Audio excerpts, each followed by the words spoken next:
Hey, good morning, good afternoon, good evening, whatever time it might be where you are out there. Welcome back to the live stream. My name is Jeff Fritz. Greetings, my excellent friend. Back.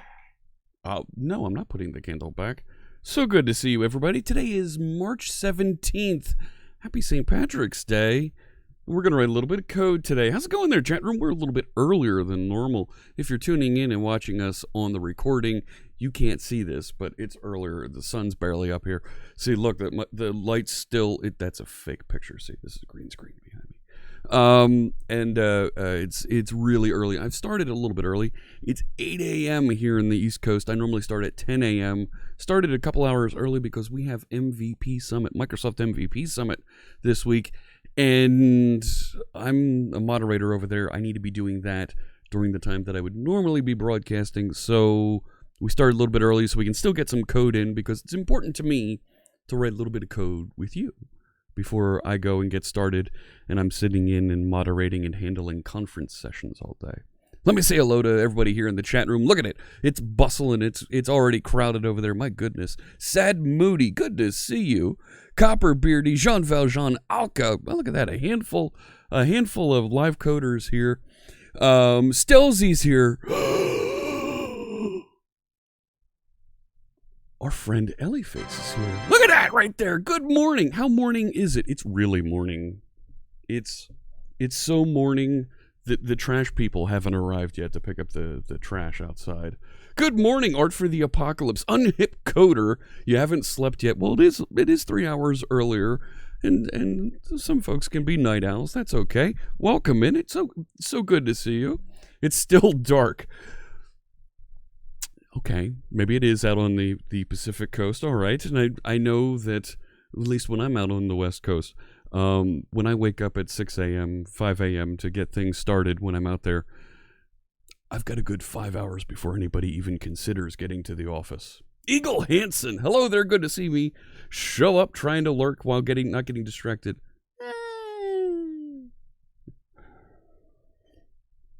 Distraction is my middle name. Let me get some music playing here in the background and we'll talk about our project that we're going to work on today. This is, of course, music to code by. Music that's designed to get you in the groove, get you focused on whatever task it is you're working on. Today I'm going to play Blue. There it is.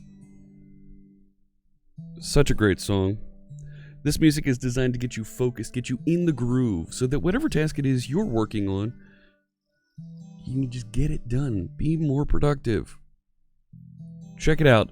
Music to code by. It's mtcb.pwop.com, where you can execute the music command in the channel and get your copy today. I am all twitched out today. Look at this. And on the hat.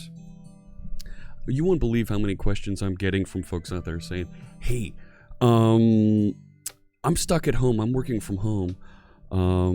I was going to be at this conference. I was going to speak at this event, and I would love to broadcast it, kind of like you do on Twitch. How do you do that? Well, see, it's not something you can just dive into, right? As some of my live coder friends over here can tell you. How's it going, Code Stencil? This takes a little bit of, there's a bit of talent to do this, right? Because you're managing all of your tech to get you started, get you running. Face is a tremendous live streamer over here. You gotta check her out, because the innovation, right, of what you can put into video, how you can take advantages of the filters and the effects that are available to you, not just in OBS, but with After Effects and Photoshop and some of the webby things that we have here, like the crawl across the top of the screen, and some of the effects that you'll see with alerts and pop-ups that happen. The way you combine those together to make the video more interactive here on Twitch while the live presentation is on is extremely valuable. The content you put in the panels below so folks can learn more about you. How you hook up bots, where'd the bot go?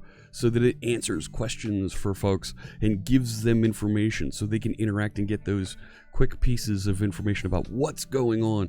Tremendously important. And how you mix those together is what makes the live stream special. Frank is here. Hello, Frank. You thought I was not streaming? No. We're going to be streaming all week here. Ellie Face has never streamed? Never. Haven't seen her before. No. I don't know what you're talking about. Inconceivable! Who knew? So there's a lot that goes into it. I'm thinking about maybe doing a meta stream later in the week. Kind of talk about how I have things configured. Go through and show how I use stream elements. How you've seen how I've built the bot here, but maybe we'll talk about how that works and point you to the source code. Maybe spend some time looking at how Twitch is configured and some of those things. I do give a session on this at various conferences, and that's been canceled. It doesn't bacon. My bot doesn't bacon. What? What was for breakfast? Gosh. I didn't have bacon for breakfast. I had cereal. I just said I'm a Cinnamon Chex fan, and of course, had my Madrinas coffee. I'm pulling a double today, so I've got my coffee mug full. I've got cans of, this is vanilla cappuccino. Love the vanilla cappuccino. All lined up here. Yesterday I pulled a double session. So MVP Summit on the West Coast started at 7 a.m. West Coast time, 7:30 a.m. So that's like 10 a.m. here. We had sessions right through until 3 o'clock. Then they picked up again at 5. We had a 6, a 7, right through till midnight. It was a long day. Hey, Eternal Dev Coder. Lee is here. Hello. Greg, good morning. So, huge long day. Fortunately, today I've only got 4 and 4. But whatever. I've been thinking about not shaving while on lockdown. This is day 5 of the COVID-19 lockdown. So, see just how far we can grow in a beard. I don't know. Think about that. Finally, there was one other thing I wanted to talk about. Oh! Friday next week. I think I'm doing this on Friday. Friday, we're gonna do the ASP.NET Core 3.1 workshop. We're going to line this up. We're going to hammer this out. We're going to have a full day of content for you live here on Twitch, talking through and doing the Build Your First App on ASP.NET Core workshop with version 3.1. These workshops are always a lot of fun. It's an opportunity for you to ask questions of me while we do those newbie types of interactions. Building a website, building a web application. Folks on YouTube hate it. Thank you so much for the follow. Appreciate you tuning in. The Real Page. Welcome in. Folks on YouTube hate it because they don't understand why things like Steve appear. Shut up, Steve. I don't like seeing that thing appear. My gosh, it's so annoying. Why would you do such a thing? These are broadcasts. These are not recorded courses. If you want to watch a recorded course, I suggest you try Wintellect Now or Pluralsight. When you watch things on YouTube, when you watch things that are originally live streamed like this, and you hear the questions and you get the feedback from folks that are coming in through chat, that's the value you get. That's the value why you went to a conference. Sorry you didn't attend it in person. So, been pretty crazy in Missouri for Eternal Dev Coder. Oh my goodness, yeah. Phil Nash, good morning. Full support of the lockdown beard. Yeah, the lockdown beard could definitely be a thing. I have to trim a little bit of this just so that I don't go full big country here and or ZZ Top depending on when you grew up. So that's definitely a thing. If lockdown goes on for a while, that beard could be magnificent, and then I'll paint it rainbow, won't I, Unhipcoder? So let's see how this goes. In Austria, people buy up all the ingredients for making Wiener Schnitzel. Love me some Wiener Schnitzel. Do you think the people want to cure Corona with Schnitzel? Well, the Wiener Schnitzel's pretty good. Not gonna lie. You're talking to a guy named Fritz. Of course I love Wiener Schnitzel. Cryptic Coder, hello. Good to see you. Yeah, we are a little bit early. Absolutely. So check this out, friends. We crossed 9,900 followers last night. Yesterday, before we got together on Sunday. And I want to give away another set of stickers. I mailed out all of our stickers that we owed folks on Saturday. I braved the post office, sent out stickers, sent out backpacks, sent out hats, all kinds of swag. And I got the last 10 of the 2019 Live Coders jerseys arrived yesterday. So I'm going to be mailing those out this week, and I'm going to mail out to one of you some stickers based on our emotes, based on I've got a Super C# sticker we'll throw in there, all kinds of stuff we're going to throw in that sticker pack, and I'm going to reward those folks that woke up early today. Let me head over to my screen. There it is. And love that Live Coders badge. Look at it go. But what are you doing? Okay. Try that again, Alka. Love the Live Coders badge. If you're using better TTV emotes, there you go. You can use the Live Coders badge and logo and see that go flying by the screen if you're a subscriber. All right. Actually, Alka, never mind. We'll figure that out later. Yeah, there we go. Paulus asks, do you have a post or tips on running online meetups? Not specifically on running online meetups, but on how I got my stream configured. Check out live.jeffreyfritz.com for more information. But before I go anywhere, there we go. Look at those Live Coders badges going flying by. Before I go anywhere, let's give away some stickers. Let's reward those of you tuned in early. I like to usually wait until the middle of the stream for these, but with the early stream today, let's send out some stickers. We're not going to give away a voice mod. Oh, it should have been gift code. No. Time to give away a sticker pack. Let's call this a Fritz sticker pack. All right. And we're not going to use that command. Let's just do ! here. If you're in the chat room and you want to win some stickers, ! here. We'll put your name in the box over there, and you'll get a chance to win some stickers. There we go, loading them up. Thank you so much. And I'll send these anywhere in the world. I don't care where you are. I don't care. I've sent these anywhere from New York City to St. Petersburg, Russia. I've sent them to Australia. I've sent them to Austria. I've sent them to Canada. Wherever you are, I don't care where you are. I'm going to send you some stickers if you win the raffle here. ! Here. We'll put your name in that box. All right. Here we go. 22 folks in the box. Give it another 30 seconds. Can I mail to the space station? It's a little known fact that I know some people at SpaceX. Bueller. No, I know other people at SpaceX. We can make that happen. All right? We can do anything. It's possible.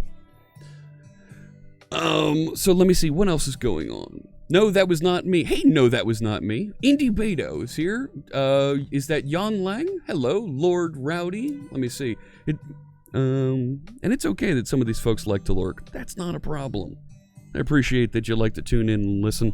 I know some folks like to have the stream on a big screen in the background while they're writing code, so that I'm kind of like your office mate, kind of hanging out and talking a little bit loud with weird sound effects going on in the background, right? That's totally a thing, and you know what? You can do it any way you want. It can be done exactly how I want it. Exactly how you want. The only question is, are you the man to do it? Darn, Skippy, I'm the right man to do it. That's exactly what Lee's doing. We all need a couple extra office mates right now, says Phil. You're not wrong. We all need some friends to tune in, hang out with, and that's why I like being here, and why I'm. When I get on the other side of MVP Summit, I think I really want to run some longer streams. We went for about 4.5 hours on Sunday. I normally go for only 2, but I'm thinking of going longer, 3-4 hours on streams, just because I know that folks are out there. You're working. Everybody's working from home. Everybody is coding with a screen in front of them, and you just want someone to talk to. You want someone to hang out with who's doing a little bit of technology, writing some code. Let me add some value. Oh my gosh, maybe you're like Svava, adding some value. I got to see Mr. Guthrie yesterday, the guy in the red shirt there. Thank you so much, Svava, for those 100 bits. And we're going to make a donation to code.org. You know what? I think we'll do that right after this. Let's give away some stickers. Here we go. Oh, yeah.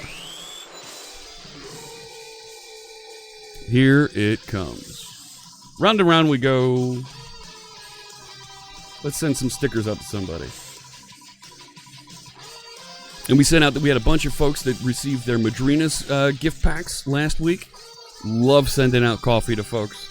They're going to be back joining us in the next week. No, that was not me. Congratulations, you just won some stickers. Hello, hello. No, that was not me. All right. I really need to set up a form for this. There we go. All right, our Rittenhouse. That was entertaining. You know what? We try and keep everything a little bit entertaining. Entertaining. Are you kidding?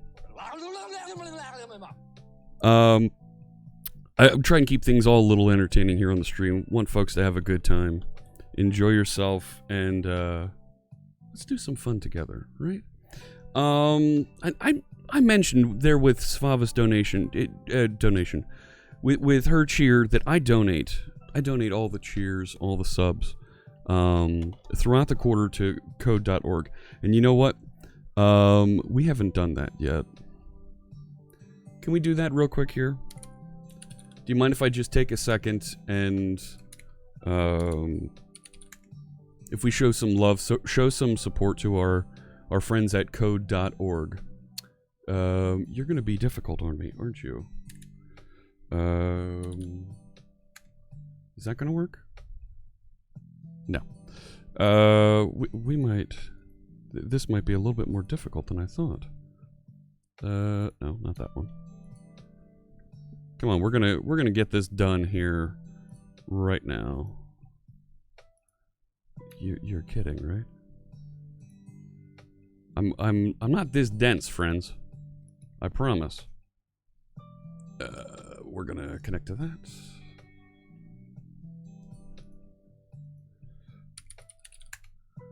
So I have a website through my employer that when I make a donation, they automatically match. And we're going to do that so that our friends from code.org will receive a match from Microsoft for every sub, for every... It still didn't connect. You stink. You stink, VPN. For every sub, for... Yes, live.jeffreyfritz.com. You got it, Paulus. For every sub, for every cheer, we double that. Because our friends at Microsoft match. Nope, it's still not going to go there. Oh my goodness, Coded Beard! Just resubscribed for 10 months. Thank you so much. You're going to be this difficult, are you? No. Really? You're not gonna do this, are you? You're going to be difficult.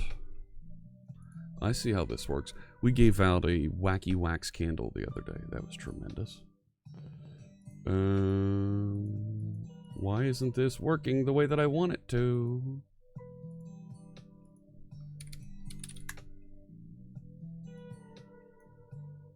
I thought we were on the VPN here. Come on. No.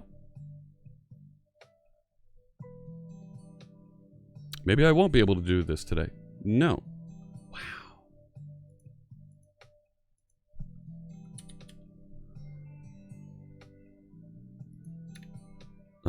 Maybe we won't. I'm going to use the other edge. I've got to do this a little bit. Rambling Geek! Rambling Geek. Why is this so difficult? For 18 months.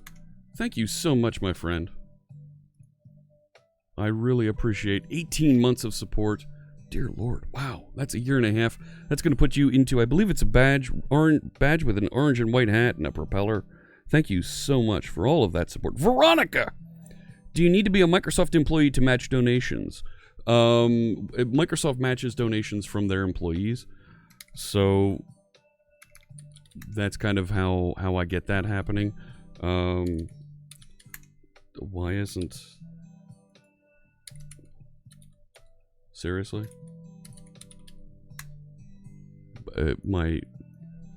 This just screams... No. This is going to make it really hard for me to work later today if I can't get online with the corporate network. Maybe I won't be doing this. No. Is that going to work? No.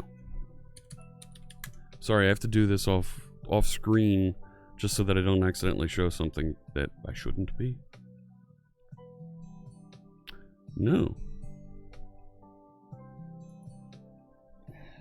Alright. Wasn't expecting that to fail so colossally. I'm gonna have to figure out how to get back online. Later. I always enjoy doing that gift. Right here live on stream. I'm not quite sure what I'm missing here. Alright, the bot's restarted. That's working. Is that gonna work? Okay.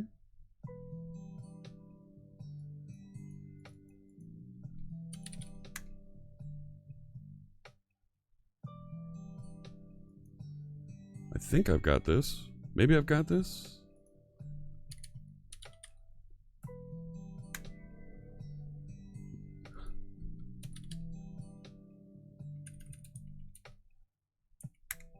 Am I going to get to that one?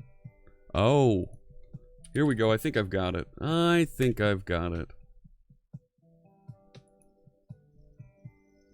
They moved everything again.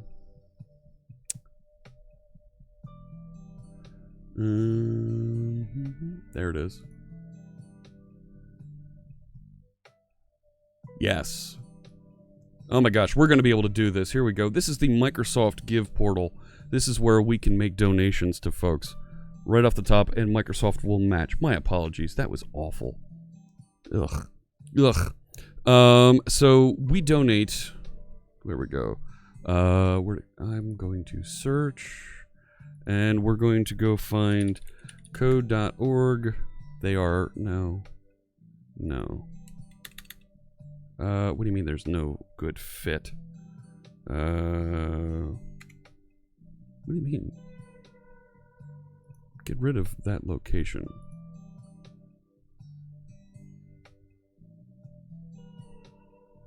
Search.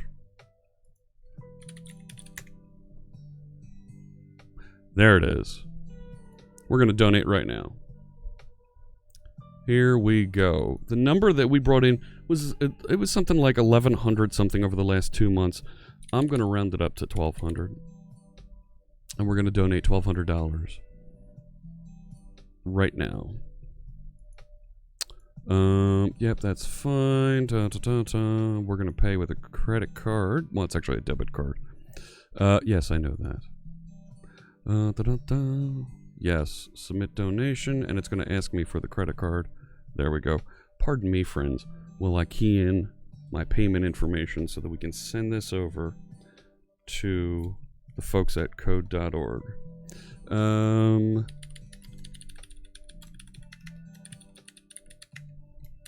Here we go. It's always a pleasure to be able to to pay this forward to other charitable organizations who need the help, who need to be able to need a little bit of financial support, and to be able to share our talents, our time, our treasures with these folks is just gigantic. It's huge. It means the world to them. There we go. $1,200 to code.org. Those are our cheers. Those are our subs for the last 2 months here on stream. January and February 2020, we're supporting code.org. Thank you so much, everybody, for all of your cheers, for all of your subscriptions. It means the world to me that we're able to do this for another organization, for folks that are helping kids. Code.org helps kids in schools get science and technology into their curriculum. Teachers aren't equipped to be able to handle those types of things. They don't have the skills. They don't have the learning.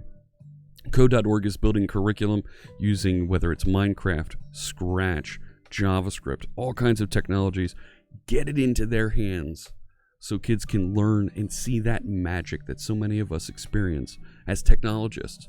Whether it's writing a little bit of code for a web page, building an app for your phone, or gosh, building the graphics, the models, the things for a game or for a website, being that creative side of the technology. So many of us do so many great things in this industry. Let's get our kids that opportunity. Thank you so much, everybody in chat, for your support. I really, really appreciate it. Even though your work has no HR policy on this, your boss has approved you to work from home during this craziness. There you go. Get to work from home. Tune in with us here. Good to see you. Forcer. So many companies that don't allow work from home will lose so many employees. Yeah. This time period that we have right now, changing topics back to work from home and to the current issues that are going on. This time that of working from home that everybody's kind of forced into is really the litmus test for a lot of organizations that, you know what, they everybody works from home during this time. Everybody's working from home, and if your organization says we don't like people working from home, you're lying. You are flat out lying. And nobody likes that. Because everybody has to work from home. Everybody's going through this, and if you say your organization doesn't support that, doesn't support working remotely, when we get on the other side of this, you're going to look pretty bad. People aren't going to want to work for you. Copper Beardy has a good question for us here. Let's talk about this before I get into the code. This is a good technology question. News that happened just yesterday. Let me put that up on the board. There we go. Copper Beardy asks, do you think it's a good thing that GitHub has acquired NPM? So NPM, the node package manager, GitHub didn't acquire the package manager. GitHub acquired the package repository. Thank you for the follow, Debugger. Appreciate you joining us. The follow was behind Copper Beardy's question there. This is a good question. So NPM, the company, manages the repository, where you get all those packages, where folks can get access to those things. I agree with what Frank's saying there in the chat room. It assures the life of NPM. Here's the thing. NPM, as a business model, sold enterprise management of packages. But the lion's share of the network traffic that they had, of how they were interacting, of their technology, of their business, was through the public free repository. at npm.js, right? Not watch. We don't need to go there, right? But at the repository here. Building amazing things, take your JavaScript to the next level. And when you look at their products, they were living off of this, but realistically, anybody could stand up an NPM repository and, right, have whatever content stashed out here. And everybody would refer to and use these. So they were up against this registry. Thank you. This registry was up against a heck of a lot of challenges because they were just getting hammered. So much traffic. It was very similar to the problem that GitHub had. GitHub gave away so much free and open source space and repositories for folks to be able to consume and work with it that somebody had to rescue them. They needed a financial bailout. To pick up some of that cost and enterprise and productize and attach some of those features to things that could be sold and they could be turned cash flow positive.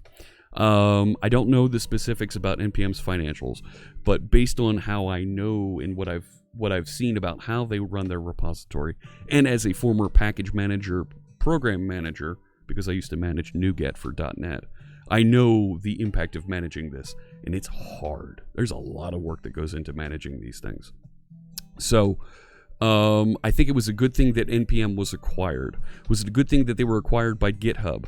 I think yes, because both organizations want to support the open source ecosystem, want to support and grow our community, our technical communities. The follow-up question that always comes along is, but GitHub is owned by Microsoft. Isn't that a bad thing now that the number one repository, the number one registry of all of these packages is now owned by Microsoft? I think it's a very good thing.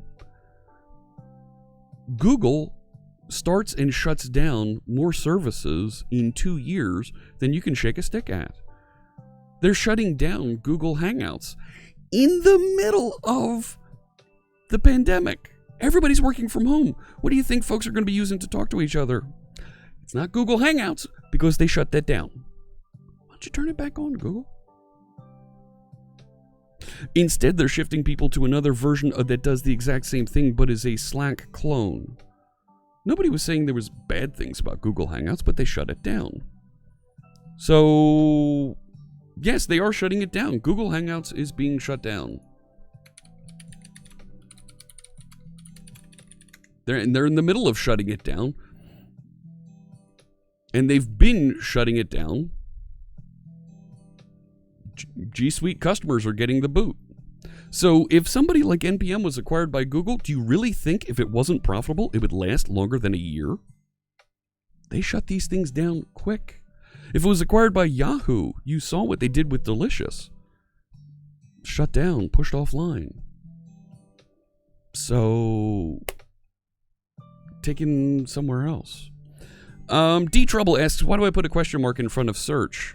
I don't have a dedicated search bar here, so when you do a Control K, Firefox puts a question mark up there to flip into search mode, and I can search at that point. I can also put hotkeys in here. I can put macros in here that'll direct it to go and search different things. So I can search Bing with !B, and I can say, let's go search for del.icio.us,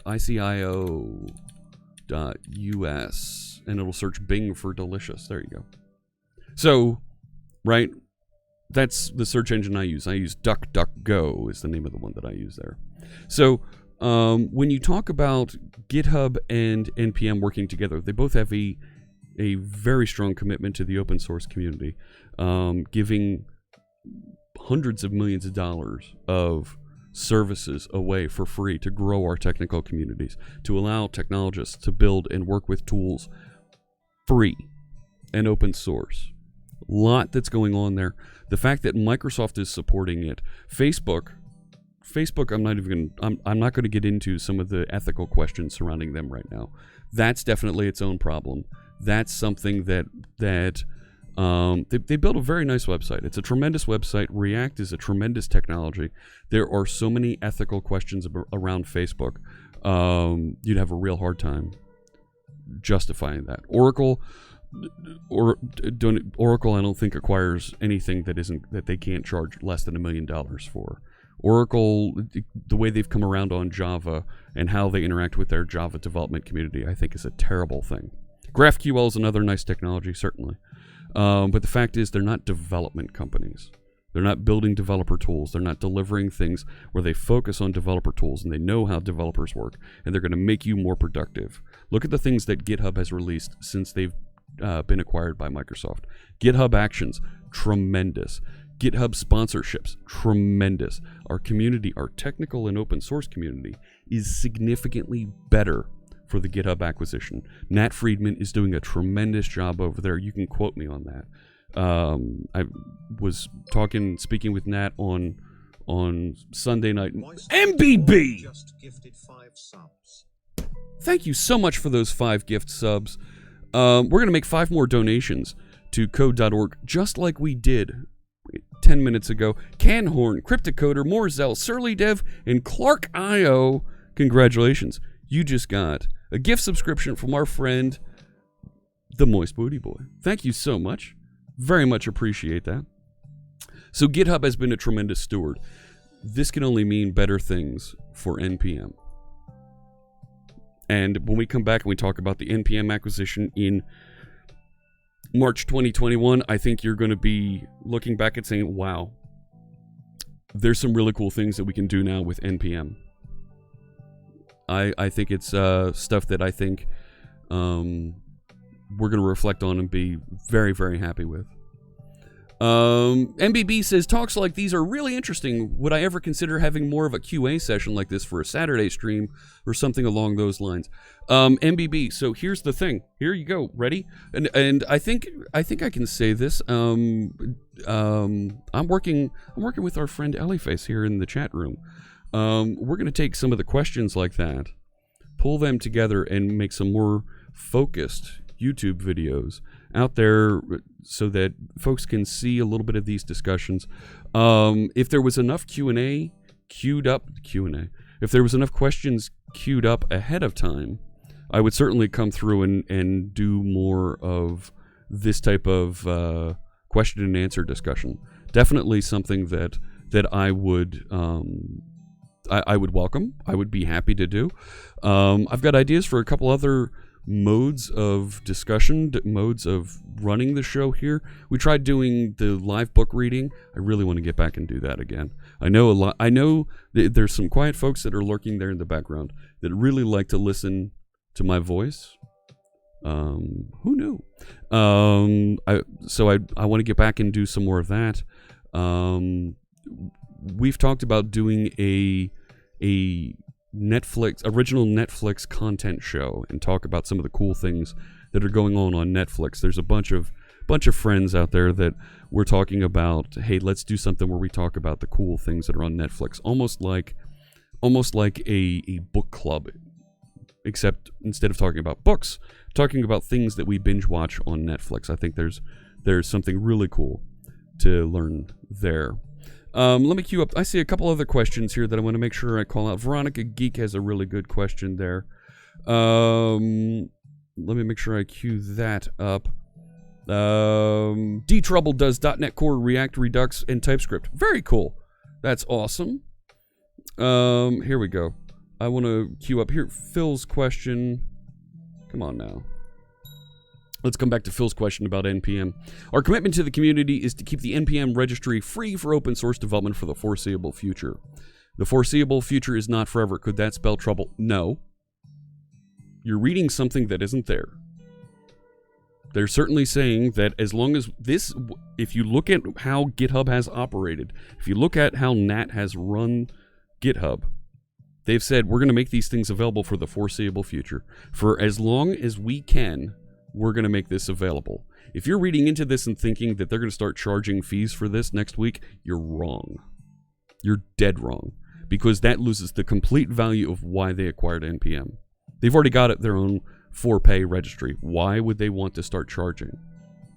This is a protection move to protect NPM, to protect the JavaScript registry, and ensure that it's got a long life ahead of it, to continue to grow our communities. Now, are they going to give great opportunities for folks to use the NPM registry with Azure? Sure. Is that something that you're going to be required to do? No. But they're going to make it look really good and really easy to do things with NPM and Azure. What? I don't know. But you're going to see those types of cross-promotion happen that folks are going to look at and go, well, heck, that's pretty cool.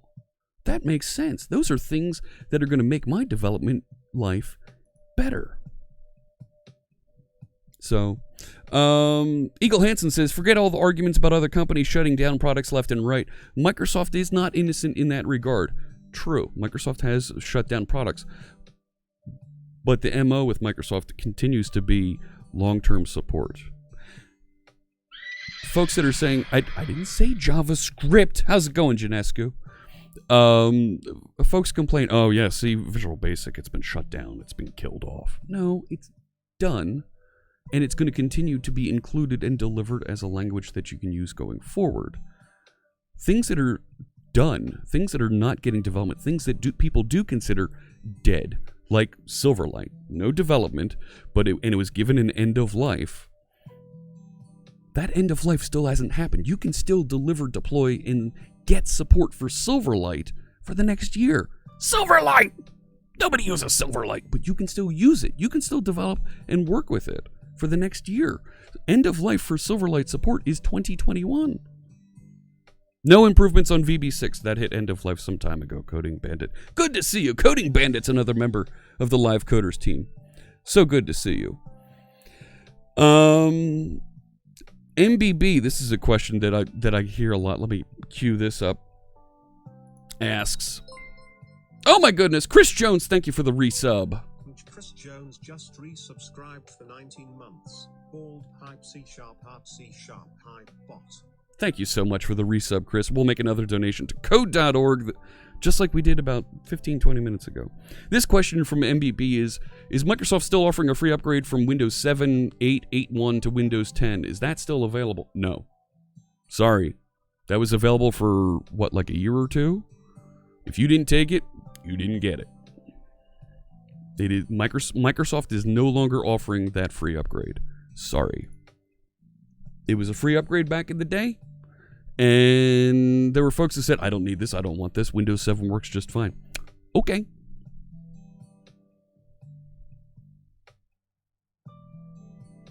How's it working out for you now? Right? You run a rack when it was originally offered, didn't have the bandwidth to download it. Even if you didn't download it, if you signed up and acquired it, you can, I believe you can still upgrade a machine, and that's provided for system reset types of purposes. You love dynamic languages with Silverlight? Yeah, that was pretty cool. Just an old laptop. I've taken my old laptop and turned it into a Ubuntu machine. All right, we've ranted here long enough. My goodness, we are 45, 48 minutes in. We need to get over to some code. Hang on. Can I do something here? Do you mind, friends? Can I do something real quick? I want to make sure that I've got to do something here. I'm sorry. Where the heck is it? There was a button here. I don't see the button.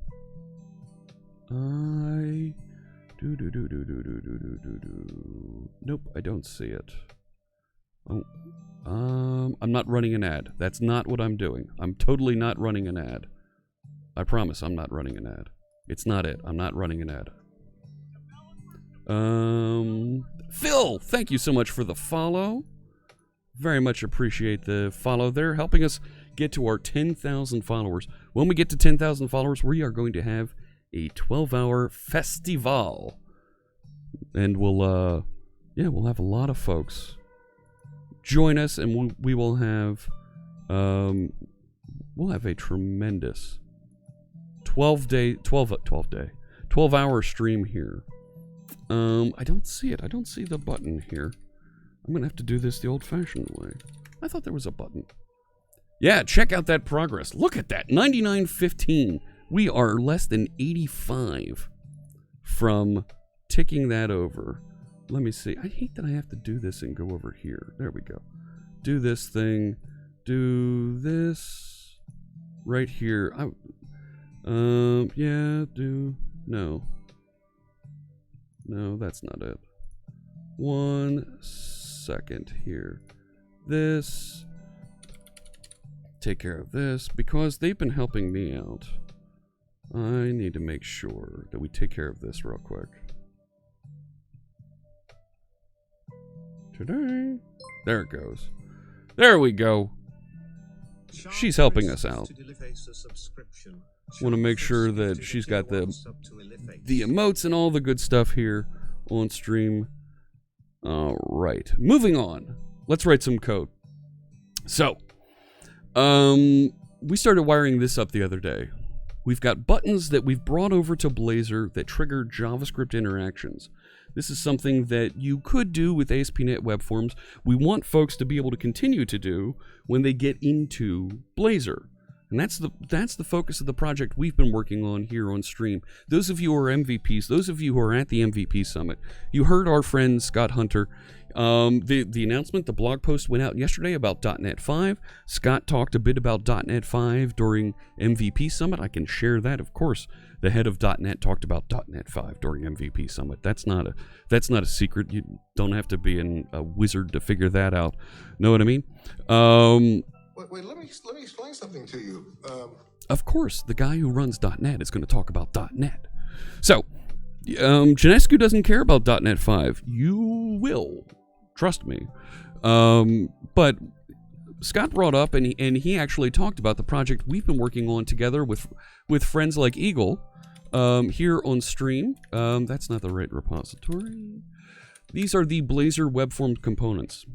These are helping folks get from ASP.NET Web Forms into Blazor, and these are components, these are controls that look and feel just like those Web Forms controls. So we're going to get folks being able to reuse the same markup and get the same features. Talking about .NET 5, talking about the features in .NET 5 that have been released, not a secret. What? We have a request for me to change my hat. Good morning, Arago. What hat would you like? Do you have a hat preference you'd like me to put on? Change out of my Twitch hat. I need to put a catalog of hats up is what I need. Let me know. All things Blazor experience. So you've seen some of the things that are being experimented with Blazor, and you saw in the .NET 5 announcement blog post that went out yesterday. Thank you for the follow, Bozer88. Appreciate you joining us. If you go to devblogsmicrosoft.com, I believe it's on the front of the .NET blog, you'll see the... Nope, it's not there. Yes, it is. .NET 5 preview one from Scott Hunter. We've had Scott on stream here with us. And it talks about the things that are in the preview one. There aren't features here for us building Blazor components yet. But this is more focused on the command line, how we can get the command line running faster. I could download and run this command line, but it's in preview. It's not going to add significant value for us with our development yet. But you can read about, here's what they're going to be doing, the goals for .NET 5. And Scott was talking about this in more depth, talking about some of the experiments, some of the other projects that are in the pipeline for .NET 5 with the MVPs. That's nothing NDA about that, because you're going to see those projects come out here in May when the build event happens. That's all online. Noob Coder, thank you so much for tuning in.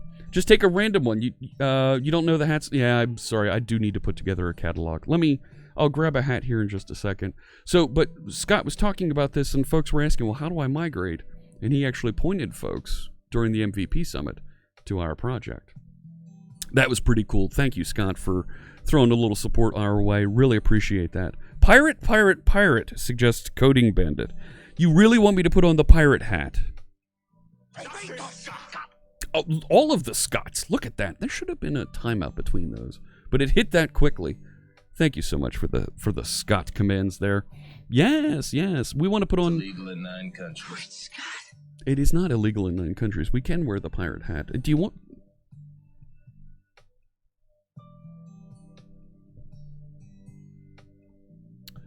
Yeah, I think that is. I think the pirate hat's right there. I might be able to do that. Do you really want me to put on the pirate hat? Do you honestly really need me to do this?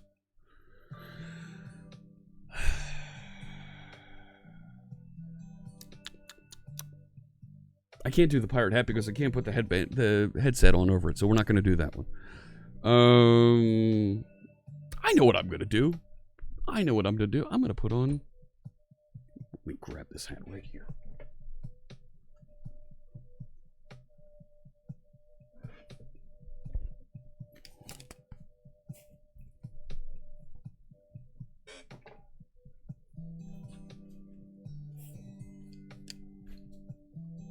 We're going to support our German friends today. We'll put on our Germany hat. How's that? Ha ha! All right. Let me see. Did I ever find my toilet paper? You mean this? That's right, friends. Try new LiveCoders toilet paper. Look at that. The yellow is all getting green screened out. Oh, my goodness. That's going to be a pain. Try new LiveCoders toilet paper. It'll keep your code and your butt clean. That's totally a thing. Is there a LiveCoders branded bidet? No. This is what happens when you work from home and stream on Twitch. You will be constantly distracted, says Forzer. I don't know what you're talking about. What?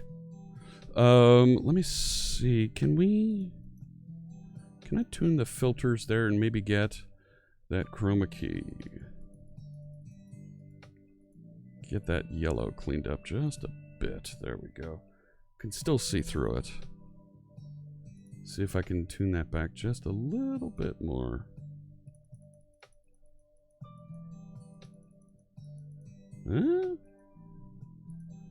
That's not bad. There we go. Is there LiveCoders branded branding iron? No. Dankeschön. Hey, Hausbesuch. Good to see you. Elliot Brand, is the ticker at the top of the screen something I developed, or is it part of OBS or some other software? That is the ticker at the top. That's something that we built. You can find that in the Fritz Stream Tools repository on the GitHubs. Let me add some value. Hausbesuch! Thank you so much for that cheer. And we'll make another donation to code.org. There you go. Fritz.streamtools. This has the marquee widget up at the top that puts news from discover.net. And it also has the latest contributors to the repositories we specify up there. We are not going to make a LiveCoders branded bidet. I make a lot of LiveCoders branded stuff, but not that. All right. Can I get back into the code here? Can we actually start writing some code? We're already an hour in and we still haven't written a line of code yet. I know I didn't set a project because we haven't gotten into this yet. So we were working on this button over here, and it's now doing some JavaScript. It now calls JavaScript appropriately, but it's not wiring up. It's actually running our method several times. See this? Look. And when I click on this, right, it's actually, see, it has this onClientClick attribute. Yes, it's JavaScript, all right. For some reason, the horses love JavaScript. Who knew? Horses love JavaScript. So we have this method, this attribute that we deliver on our buttons that we put into our web page, right? OnClientClick. Now, OnClientClick is, that's an ASP.NET Web Forms thing, right? That's the attribute that you put on an element that says, hey, run this script on the client, and it's JavaScript to run on the client. Well, we wrote a little bit of JavaScript that activates and makes that work. Terrific. I know. OnClientClick, OnClientClick, OnClient. See, I can't do it, Coding Bandit. I can't say it 10 times fast. So we want to make that work appropriately. So we wired up some script that adds and converts that so it is actually available to you when you click on this. And it does that thing, but it does it now multiple times. And that's a problem.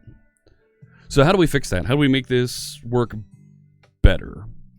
Well, that's what we want to clean up a little bit today, put one or two more features into this button capability, and move on. I'm going to get back over to our form component and work through that. Didn't I have one more question over here in featured chat? Yes, I did. Oh my gosh, it's our friend Veronica Geek. Veronica, so good to see you. Veronica asks, do I think admins, systems administrators, should learn some developer stuff for the future? That's an interesting question. I'm going to put Canhorn's comment up here also. Do I think administrators should learn some development stuff? I think administrators don't need to learn a ton of developer stuff, but they need to learn just enough to be dangerous. Just enough so that they know that the features that a software developer can take advantage of. Certainly system administrators know how to interact with ports and web servers and standing them up and knocking them down. How to integrate how configuration works inside of their web application frameworks that they're supporting would be a very good thing for them to be aware of, so they know how they can load configuration in, whether it's as a environment variable or a command line argument or whatever other ways that your applications are configured to load application configuration. Those types of things that they touch in application development are probably good things for system administrators to learn. And you know what? While we're on this hiatus and folks are working from home, it's a good time to take a look at choose whatever technology your systems are built with that you're an administrator of, and learn just a little bit. You don't have to be the greatest developer with those technologies, but learn a little bit so that you can have a better conversation with the developers. As a developer, I like to learn my administrators' scripting languages. I like to learn how they deploy, how they configure and run things in the production space, so that as a developer, I can speak better to them, and I know how to better build things that integrate and make their jobs easier. It's the human side of DevOps, right? My friend Donovan Brown talks about DevOps being the intersection of people, places, and things. No, that's a noun. Of people, processes, and technology. And a lot of us look at DevOps as just the processes and technology. Let's build a continuous integration platform. Let's build a continuous deployment platform. And a lot of people forget about the people part of that. If administrators of systems and developers of systems do work together, learn a little bit about how each of their tools work, it's going to make those processes and technologies a little bit easier to collaborate. Thank you so much for the question, Veronica. I really appreciate that. And I hope you're still here and you were able to catch the answer to that. Canhorn asks a very important question here. Do web forms do any sanitizing?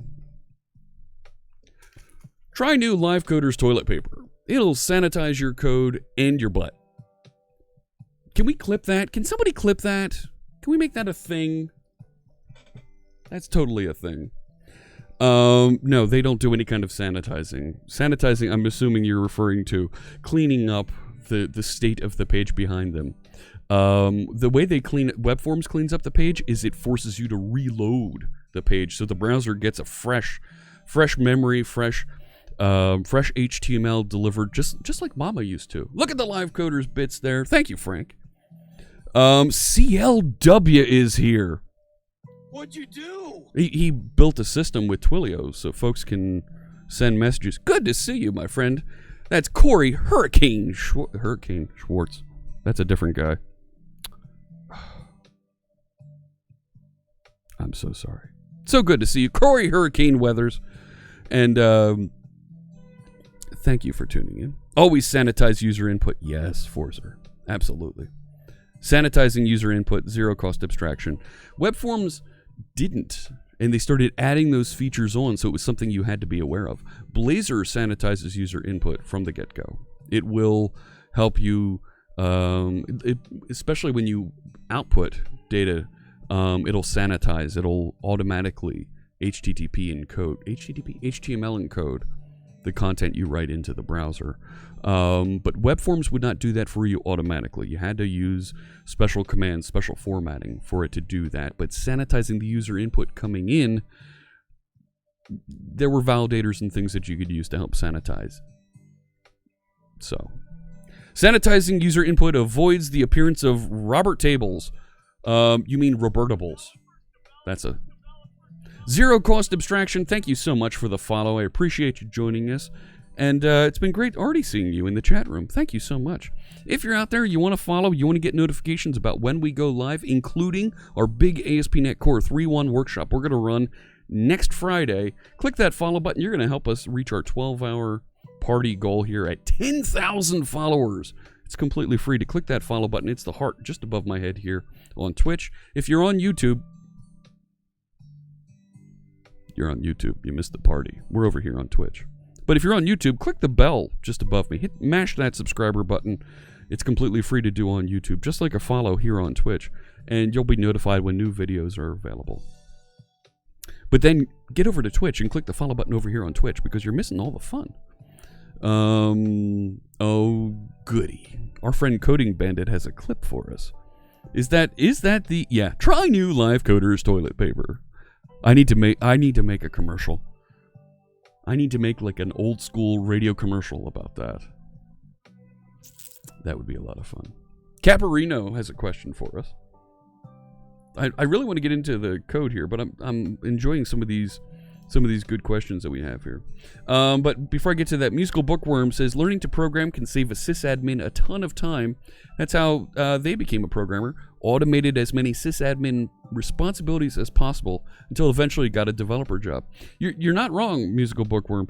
My father, who was a longtime systems administrator, going back to the 70s when he helped write some of the course scheduling software for the local community college, on a mainframe with punch cards. He loved writing little shell scripts, little scripts to automate all the Unix things that were being done throughout the systems. So, Caparino has a question here. What's my opinion about job role-based certifications? Things like the MCSD, MCSA, MCSE, these types of certifications. There's an Azure Certified Engineer or something like that, Azure Certified Architect. Those things are kind of nice. They kind of give some value, give some weight to your credentials, and that's great. Nothing in my mind is a substitute for good practical experience. Even a college degree. If you've got practical experience, if you've built some really cool things, you've shared source code on GitHub that you yourself have written that shows some advanced knowledge of how a programming language works, how a framework works, or you've built a very cool application out there that folks use, I think that has tremendous value. As somebody who's just starting out, having those certifications is nice. It shows that you have the book smarts, but there's things that those certifications don't give you that you do get while you're on the job. And that's why I kind of lean a little bit more towards real-world experience. The certification's great because it's going to show you all the features that you need to know, and the combination, I want to make sure that this is clear. The combination of the certification and the real-world experience is the tops. That's amazing. That's the top one that I'm looking for. But if you have real-world experience that's valuable to me, that I'm looking for, compared to those folks who have just a certification, I'm going to take the person who has the experience first. Oh my gosh! Sika Player with the raid! Thank you so much. And, hang on. Howdy, Raiders. My name's Jeff. We're writing some code. How's it going over there, Sika Player? 24 folks. We're trying to get into working on our Blazor components, but we've had a lot of really good technology questions about NPM and the acquisition yesterday that we've gone through and discussed. What happened over there on your channel that we can talk about, that we can make sure we promote and send folks over to? I'm not going to say your name on channel there. We try and be family friendly. But I'm going to keep an eye on you over there. You're creating a Twitch app using the API. Cool. That's really cool. That's really cool. DTO. All right, I will refer to you that way. Can you adopt me? No, I'm a father. I have children. You had my stream up on your stream. Well, that's meta. Thank you. I appreciate that. You think it's still legal? No, it's not. All right, we're working on this, and you see the JavaScript is running several times here when we wire up. Let's head back over. This is minimal March. It doesn't mean we're writing less code, but we're writing code using just the command line for .NET and just text editors. We're showing that you can still be productive on the command line without all the frills of an IDE, and we're using Linux because we're showing even further no gimmicks, no tricks, nothing coming in from Windows to help us. And I think that's a pretty cool thing that you can do and you can get involved with. 2 weeks ago, we were developing all on a Chromebook, and I moved away from the Chromebook just because I need things to compile a little bit faster. But you can read about how I developed on a Chromebook on the blog, jeffreyfritz.com. Have I used Windows Terminal yet? Yes, absolutely. It's tremendous. I'm in Linux here today. On a VM, you can see my VM tab up at the top there. Just to show no gimmicks, nothing extra Microsoft in here to add extra tools. We've built and we're working with everything from scratch here. The new Windows Terminal is very solid, yes.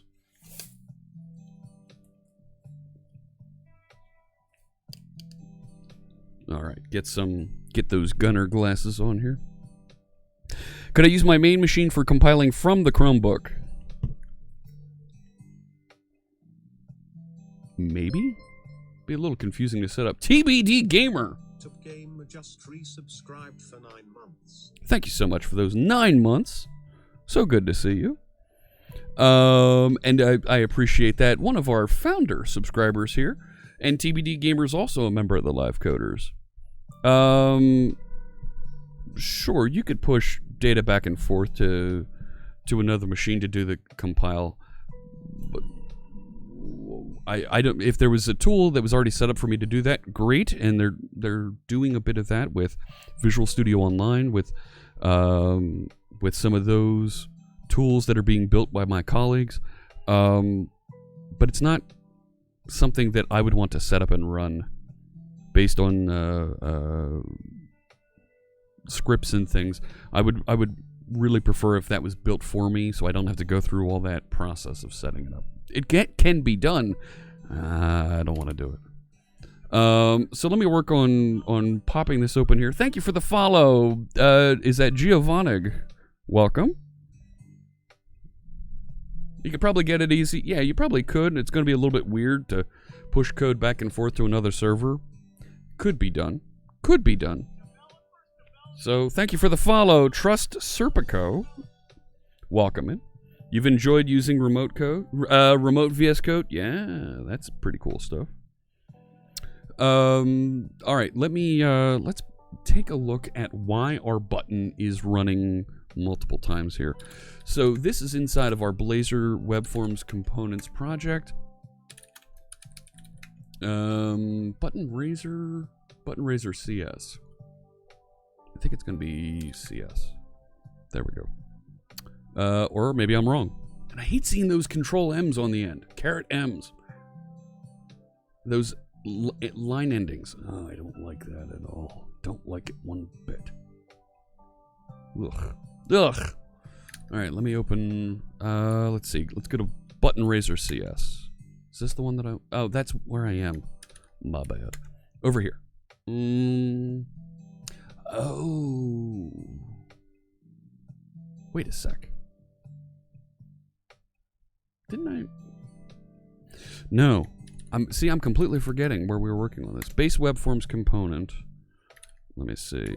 I have a thing down here. It was on after render async. There we go. Base on after render async first render. And we do, if it is the first render, JavaScript runtime invoke void async, and we call this on after render. inside of our JavaScript. That's what's happening there on line 288. So this is .NET reaching out to JavaScript and calling that method. So I think we need to put something in that method to make sure that it only does the task once. Interesting. What from? Keyboard driver. What are you talking about? Keyboard what? Dave Paquette is here. Hey, Dave. Just stopping in to commend me on my decision to stream. Well, thank you. You're surprised to see I was doing this considering how busy I am at work this week. I love our technical community. I've gained so much from our technical communities. I've learned so much. I've been able to grow my career so much through our technical communities. The folks that I've met, the connections I've made, the skills that I've been able to grow. For me to continue to pay it forward and help folks and provide a little bit of fun. Our friend Scott Allen said that if we can make folks smile just once a day, as somebody in the community who's a teacher who's trying to help other folks, you've done your job, right? I'm paraphrasing, and so I'm going to keep doing that. So the caret M's, somebody submitted some code that was not properly formatted. It had the wrong line endings, even though we have a editor config in the project. It still whacked it, and we can go back and fix that later. I can do the VS Code online thing with every Linux host, and you can shush in. Yeah. Is there a non-async method? No. Nope. Not for the JavaScript runtime invoke. Nope. I can get the awaiter and wait for it, but no reason to do that. Let me head over to that JavaScript, and let's see what we can do to make sure that it only runs once. So it's this bit right here, on after render, and this is where it's running this on client click check to make sure that thing in there. Liam Moat says, I love that sentiment, keep making us smile. Well, thank you. I'm going to continue doing that, and it's something that's important to me. This is my fight song. Yeah. That's ode to code, absolutely. Hey, Chillaxter, good to see you. DTO says, being explicit about async is kind of redundant with the await there. There was no await there, actually. The method was named async. I make you giggle a little bit. Oh, thank you, Frankberg. Right? If there's one thing that I enjoy, it's hitting the sound effect buttons because, quite frankly, well, I'm pretty good at doing that. Okay. All right.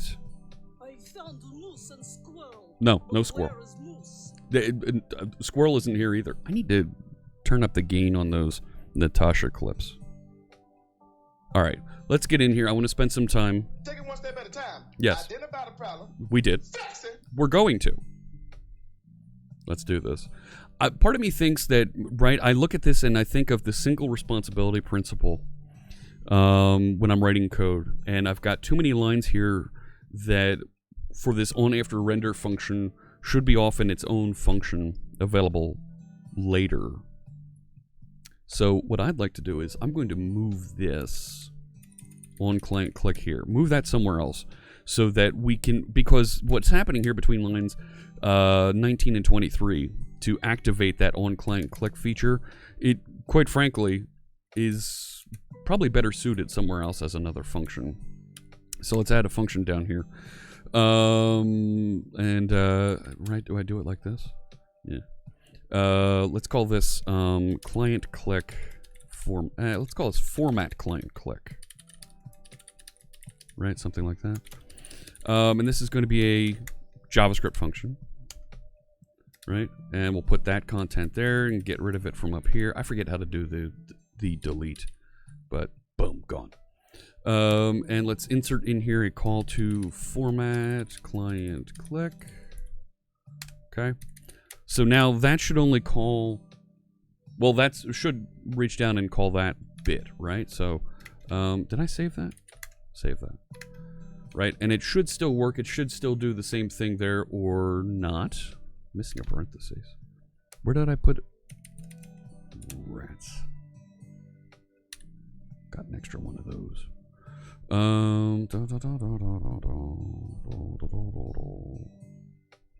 I need a semi at the end of this, right? This is when everybody watches and starts insulting my JavaScript skills. Do I have that right? Let's see.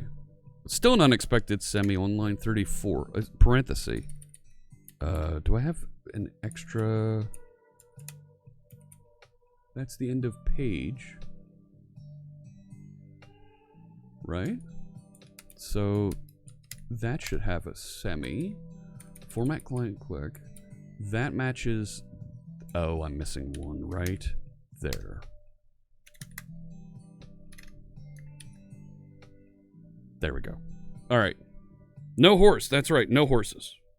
Our friend Fanny Reinders actually wrote a cool little script that would listen to the audio, listen to my microphone, and when it heard the word JavaScript, would play the horses. He actually wrote this as a little thing on his stream. He's another member of the Live Coders team. I should have put that in there. Any reason I'm using a functional assignment over a declaration? Asks DTO. No reason. Just feels right. Only ask because you believe declaring it as a var will create it without a .name property. I don't care. Hey, Chandu16. Frau Blucher. Frau Blucher. There she is. See? The Frau Blucher has the horses like the Frau as well.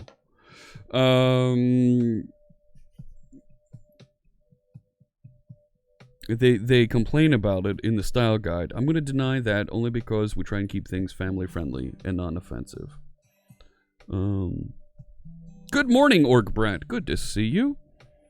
We've got about 50 minutes left here before we need to get going. So we can see this is running several times. Let me head over here. And for folks that are new here, folks that don't normally tune in, we try and keep things family friendly. We keep things inclusive. Everybody's welcome. Everybody's allowed to follow. Just like Brian Valalunga. I hope I pronounced that right. Brian, is it Valalunga? Welcome in. Thanks so much for tuning in, Brian. Appreciate you joining us, and I look forward to seeing you in the chat room. So, we want to make sure that everybody has a chance here. Chandu loves that horse. I do too. All right, let's get into this. So why is this executing multiple times? Is there a way that we can catch this and say, oh, you don't need to do this again? Is there a way we can inspect that? Hey, Gareth! Welcome in. At the end of the stream, can I open a Razor CS file? We just opened one a minute ago. I just had a Razor CS file open. Right? If I go down here, this is button Razor CS. This is the partial code that goes with our Razor template to make a component. Now, I'm inheriting from a different component, from a different base component. If you were building a Blazor component, you would normally inherit from component base. You don't even need to build this file. But I've built it because we're going to run some tests. We've got some extra features here, and we're inheriting. We're actually adding other features in to compose and build out significant functionality for our code here. I didn't start my tests. Friends, you didn't tell me I didn't start my tests over here. I've been so distracted. Squirrel. You're working in Umbraco. Oh, cool. Umbraco is very cool. Here we go. So my tests will run on this side. Can we make that a little smaller? Thank you. Go back over here to Vim. All right. And I'm going to go jump back over here. Thank you for the follow. Who do we have joining us? Various. I see what you did there. Appreciate you joining us. This line is moving fast today. 99.22. We get it to 10,000.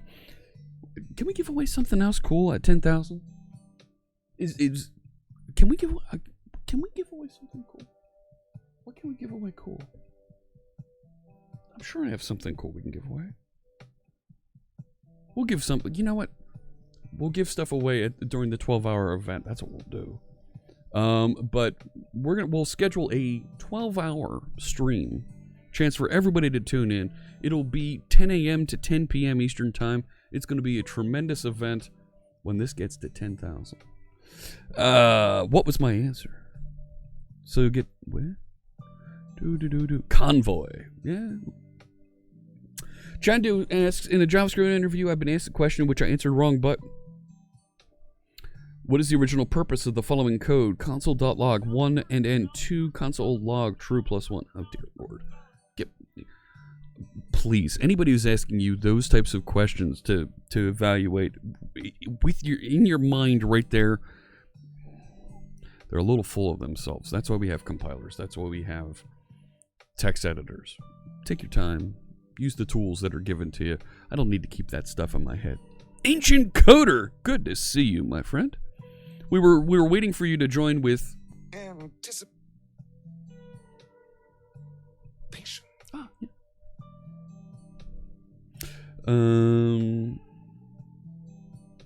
True plus 1, that's an arithmetic operation, so you'll get 2.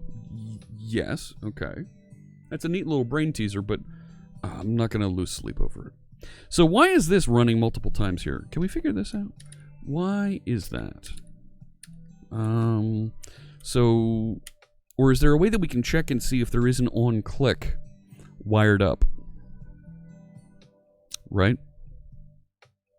And not wire it up again. What's that? Is there a get event listener that's the opposite of add event listener? Is that a thing? JavaScript, is there like get event listener? Something like that?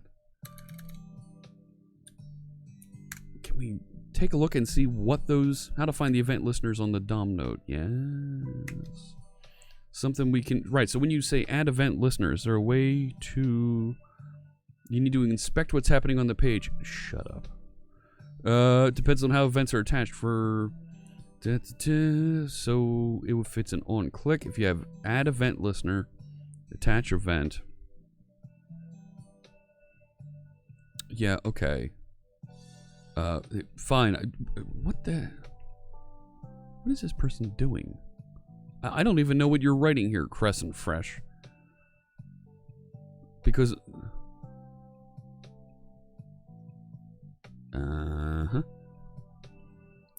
Add event listener, and... You don't tell me anything about this. You make me sad. They do support get event listeners in their developer tools console. For debugging purposes, it could be used. The usage is get event listeners object, not obj get event listeners. So can we do that? Can we say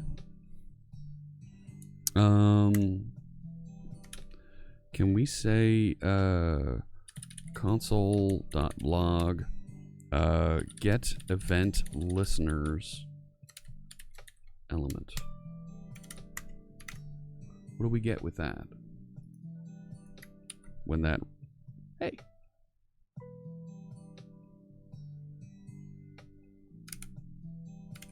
Did I close? No.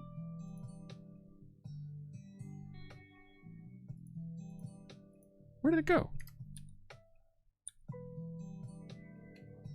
Seriously? I didn't think I closed it. Back over to here. Alright, try this again. Missing a paren after the argument list. Interesting. What did we break? Oh, I did. Try that again. Running window load function. And it ran that 3 times. But it didn't get any further than this. Friends, what did I do? It doesn't like that get event listeners. That kind of blew up and stopped things. Can I overload the button with another attribute that says it was set up? Suggests can horn. That's a great idea, can horn. Ooh, that's a great idea. So I'll repeat what's going on here. So we have this that is being run when the page loads, when the component loads, that wires up, that converts our on-client clicks. On-click in Blazor is handled as C# code, as .NET code. So if we want to send down an on-click event handler that we want to be executed as JavaScript in the browser, we need to find another way to get through. And the suggestion here that Canhorn has is, well, why don't we just add another attribute that says, yes, it's JavaScript. Add another attribute that says this button's already been wired up. That's not a bad idea at all. To just put a marker attribute on it. So let's do this. Let's say if el get attribute, and let's call it data on client click. If that is true, right, because it's been wired up, I'll set it to true. I don't even have to say equals true. I could just say if, right? Because if it doesn't, if it finds something, right? So I want to say actually then, if not, then do these. Thank you. I also want to say l dot set attribute, right? Data on client click. And I need to specify a value to set that to. I'll just set it to 1. Just so there's something there, right? Let's do some indenting so that it's a little bit easier for folks to read, and give it a shot. Empty string is falsy. Yeah, there we go. It only ran it ran twice, but it stopped the second time. Hello world, and it only runs once. Fantastic. So, and it only wired up my event once. And when I inspect that element on client click, data on client click equals 1. Fantastic. So even though it did run it a second time, it didn't actually wire up the things. So Alka points out there is a dedicated way to access data attributes. Okay. This works just fine. So that solves. Let me get back over here. Did I create an issue for this? I may have created an issue for this. Oh, migrate a more realistic and complex Temo. Yes, look at that. A use case. Let me come back to that in a second. We're still trying to figure this one out. I don't have... Okay. I don't have an issue for this, but I'm ready to... I can push this up. There we go. Yep. Prevented double wire up of on client click. Fantastic. Push that out into my feature button branch. All right. Do I like to add themes to Ubuntu? Nah. Not really. I like keeping things on stream. I like keeping things standard as possible, so that it looks and feels like what you would see if you first tried using something, so that those folks who are new see something that they're familiar with. Keeping things as simple as possible makes it easier for folks to run. No lint, no test? No. Why? Okay. So, next step. We have that on client click working. We've got some tests that verify that we wire those things up, we deliver the HTML appropriately. Let me go back over, and the grid view has header test errors that are kind of weird that we're running into. Gareth Leachman, one of our viewers and contributing here, ran into some tests here that it's really hard to reproduce, but it happens every now and again. Let me see what, this is Julio Vasquez. I think it might be a good idea to try migrating. So we have this idea of use cases. We want to find some use cases that are out there, some applications that we can migrate, and we can say these controls made migrating this thing easier. It also gives us, when we have some use cases, it gives us some things to point to and say we need to make our components work better, or we're missing features to support that application. So Julio was suggesting, I think it might be a good idea to try migrating Microsoft's Wingtip Toys demo to Blazor using components. This demo is used by Microsoft in the Getting Started with Web Forms tutorial. That's not a bad idea. You can't change the label to enhancement. I'm going to leave this as a use case. This is a very good use case for us to explore. And the barriers, right? The barriers, the challenges. There we go. The challenges we find while doing that migration will lead to enhancements. Good find. Right? There we go. So this is something that other folks, if you're interested, you can grab the Wingtip Toys demo and see what's involved in making this work using our components. That would be cool. DTO, thanks for stopping by. The .NET in contrast is hurting your eyes. What contrast? You don't like light mode? I normally have dark mode running, but it's GitHub. Can't really change it to dark mode. I've got a pull request, new pull request sitting on here. What do we got? Grid view tests fix. Ooh. What do we got here?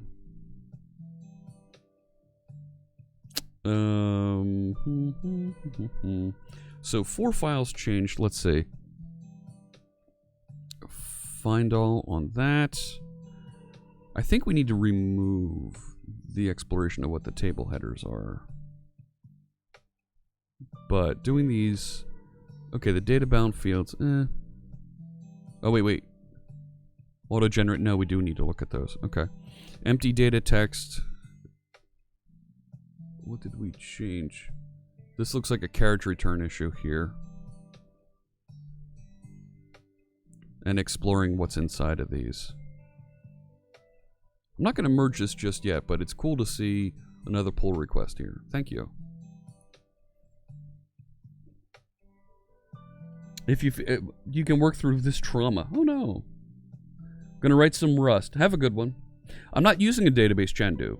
We're building components. So we're not using an ORM. We're not using a database here. We're building things to paint HTML on screen. So, I don't think there's any updates here from Chris. We are having issues with migrating to Blazor 3.2, the WebAssembly stuff. Looks like that's still not resolved here. That's fine. We'll take our time and come back to that. What time do we got? We got about 25 minutes. It's been a while since I've looked at the form view. How do things look here with the feature, with the button? I could merge this into dev so we could roll over and work on the form view a little bit. We could do that. Maybe.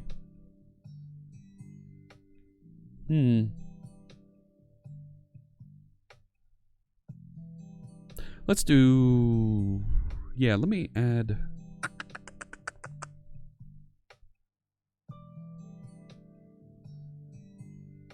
Let me merge that into the dev branch and roll over and take a look at the form view now that we have... Actually, we didn't finish passing the command information back, did we? Storybooks. Why would I make a tutorial on storybooks?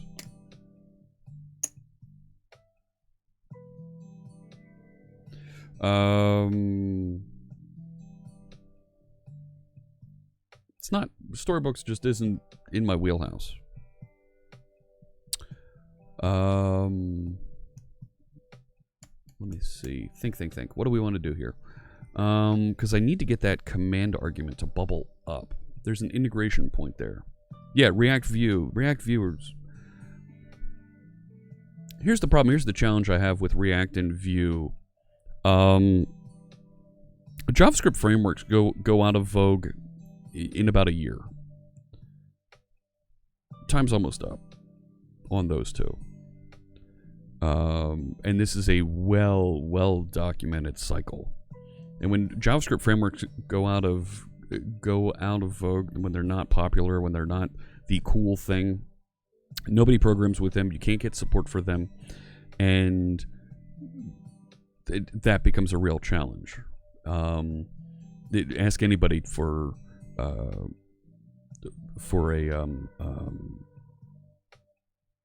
Angular, for some Angular tutorials these days. People don't like Angular. They want to be doing Vue. They want to be doing React right now. Before that, Knockout. Before that, I'm trying to think of some of the other ones that were out there. They come and go very quickly. Very quickly. And that's why enterprises have a real challenge with adopting JavaScript frameworks. Silverlight. Silverlight's still available. Silverlight is still supported C17. jQuery. Yeah, jQuery is still out there, and it's tremendous. Runs millions of websites. So, Osiris. I'd say React has been the cool kid for more than a year now, but my point is valid. Yeah, there is a lot of churn. The churn has slowed down a little bit as React and Angular are really being focused on by Google and Facebook as key technologies that they're maintaining.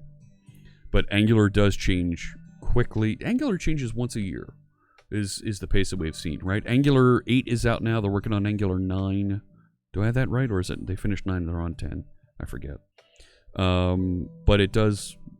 It rolls over once a year to a new version. 9 is the version that's out. Thank you, Ancient Coder. So, excuse me. So, folks need to keep up with them, but when they change, there's usually very little support to get folks into the next version of the framework.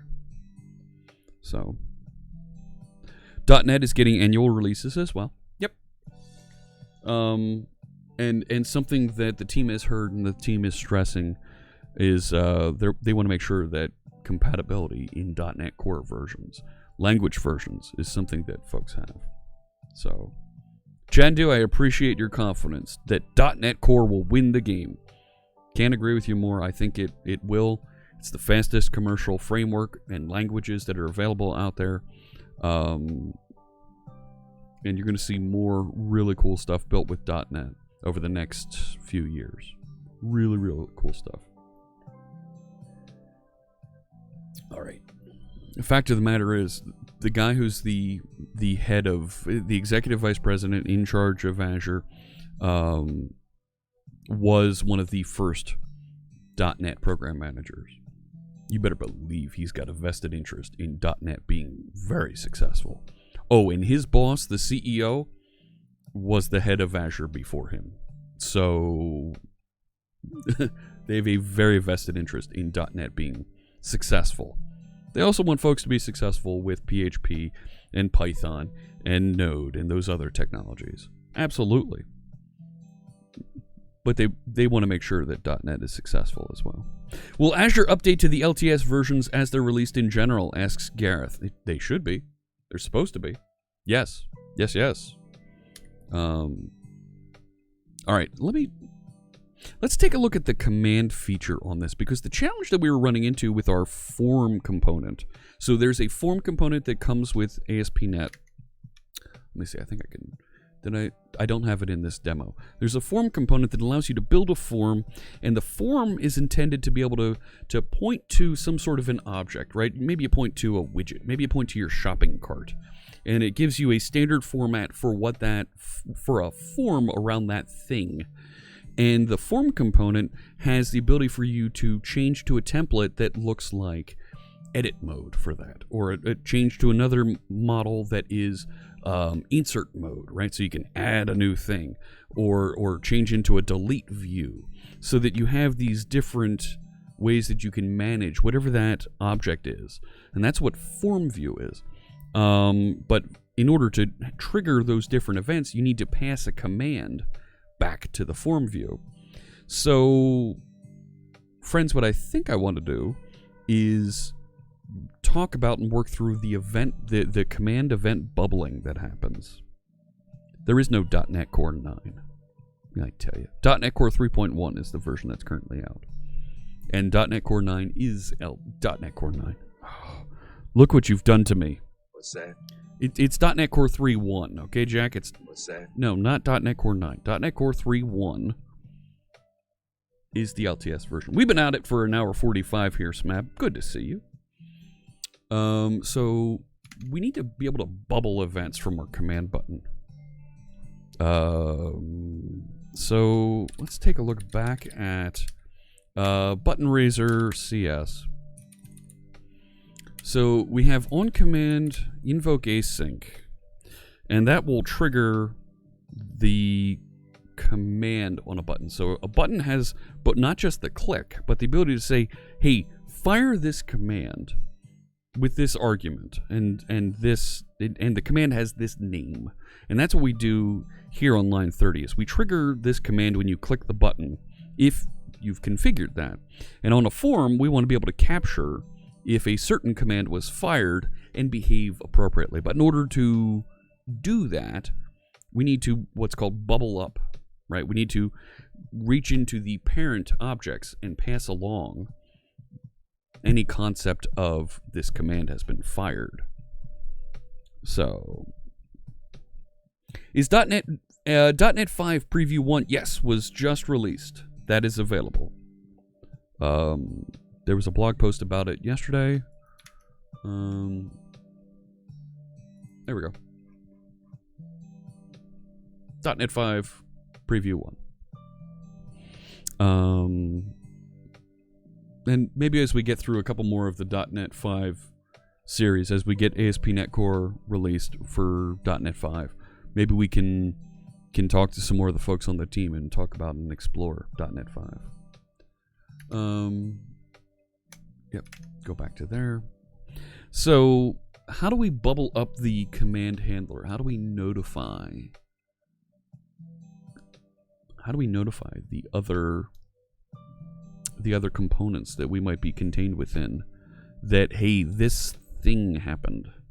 Hey, Boom Boom, how you doing? Good to see you. Boom Boom's been here for a bunch of streams. It's so good to see you. Wait, let me explain something to you. Boom Boom's here, though. That's what I'm explaining to you. All right, so if I'm going to bubble this up, right, I'm more or less, maybe I need an object. Maybe I need to put some sort of event handler on the base web forms component to say, hey, this thing happened, and kind of delegate an event that folks can listen for. It's official. Smab's external activities, all of them have now been shut down. I'm so sorry. Canhorn suggests we might need a state provider. Well, we do have a state provider, right? The current run state of... I don't think we need a state provider. But the current instance of a component contains the information about what's been running. Maybe we go over to base web forms component. This one. It opened another. Right? That one. Why did it open another panel? I don't want you opening another panel. Did it open another panel because I didn't write the file out?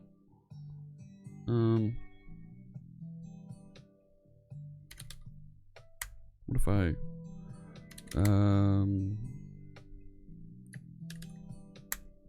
There we go. Alright. Maybe we create some sort of a event delegate that contains information about events that have been raised, so we can pass that along.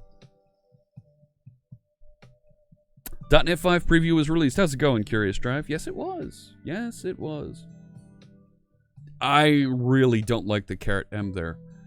And there's this grid view error again. But it's going to go away as soon as I rerun a second time. Right? Look. I just added a space and it's going to rerun my tests, and watch. That won't happen. Watch. It's going. It's compiling. It's running the tests. And... oh, it still failed. Yeah, brittle tests are the worst. Because now we've got a couple folks that are trying to figure out, well, where did this thing not work properly? You're doing good, Curious Drive? Hope I'm staying in and nice and cozy. I'm here writing code with my friends on Twitch. That is a beautiful thing to me. I so enjoy hanging out with you friends out there, learning about and writing code together. We are all friends, absolutely. Seriously, if I'm speaking at an event, if I'm speaking at an event and you see me there, please come up, introduce yourself. Let me know that you watch the stream. I'm happy to say hello. And I usually have stickers, that kind of thing on me, and I'm happy to hand some off. TBD Gamer says, knowing I have Twitch means I don't feel isolated at all. Amen, my friend. Amen. Absolutely. Hype for staying in and writing code. You're not wrong, Ancient Coder. Curious Drive would love to meet me. Fantastic. I'm around. when we're all allowed out of our homes again, we'll definitely have to do some things here. I wanted to organize a meetup at TwitchCon. That'll have to be a thing. I wanted to organize meetups. There was a Twitch streamer meetup here in Philadelphia I was at. Nobody knew who I was there. It was kind of weird. Kind of weird that nobody knew who I was. Like, all right. Yeah, that's me. I'm the .NET guy. What? What game do you play? I play Visual Studio. You do live in Philly. Oh, that's terrific. All right. I'm outside in the northwest suburbs out by King of Prussia. So if we're going to bubble an event, maybe we do this real simple. Maybe we do this. Well, all right, I'm going to... Can we cheat here a little bit? Can we create a bubble event args and kind of generically wrap an event that was fired? Can we do that?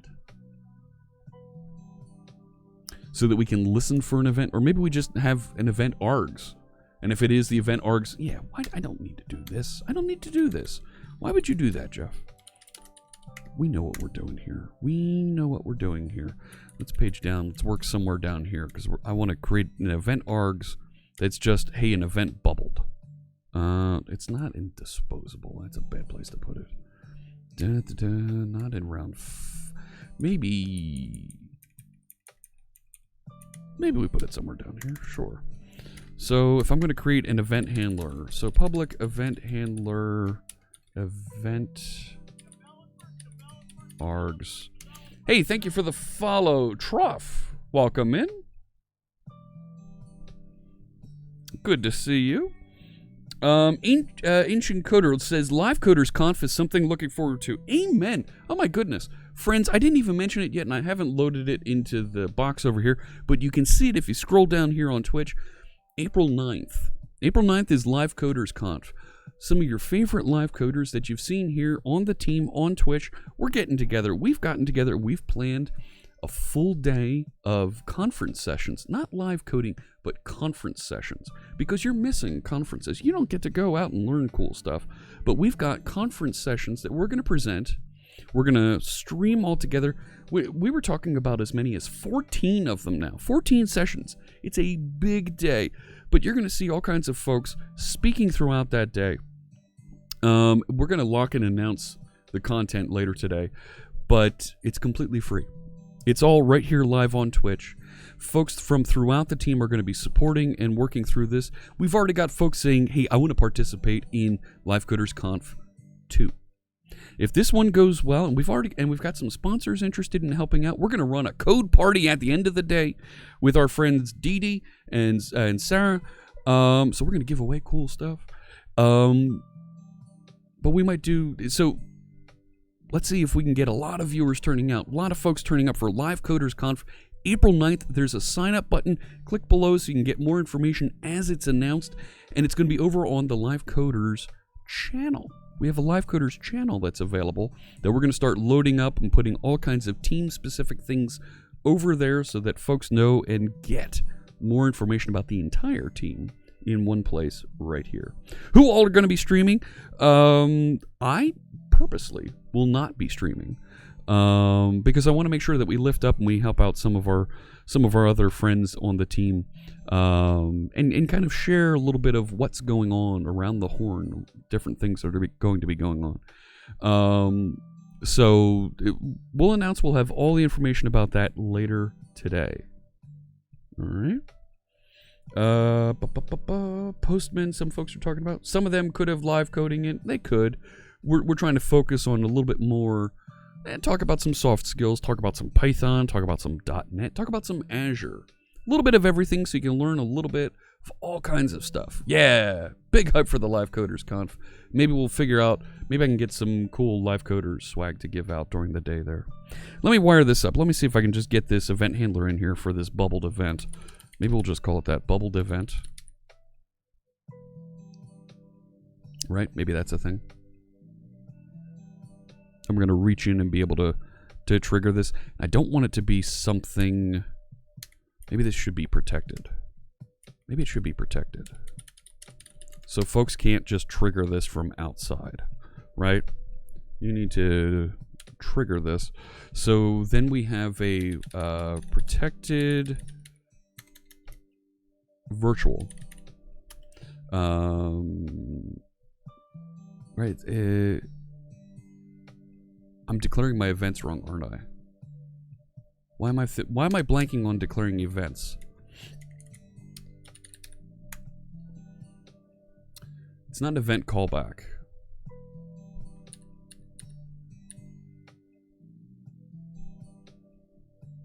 Why am I blanking on declaring events in .NET? Oh, because I didn't put an event on this. Right? This should have event of type event args. Yeah. I think that's right. Why am I blanking on this? Declare event C#. I'm forgetting my event pattern for some reason. Pardon me, friends. Well, I need to go look this up. Public event, the event handler.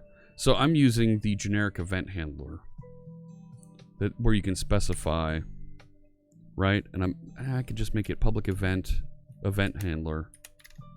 I don't really have an event handler that we're wiring up.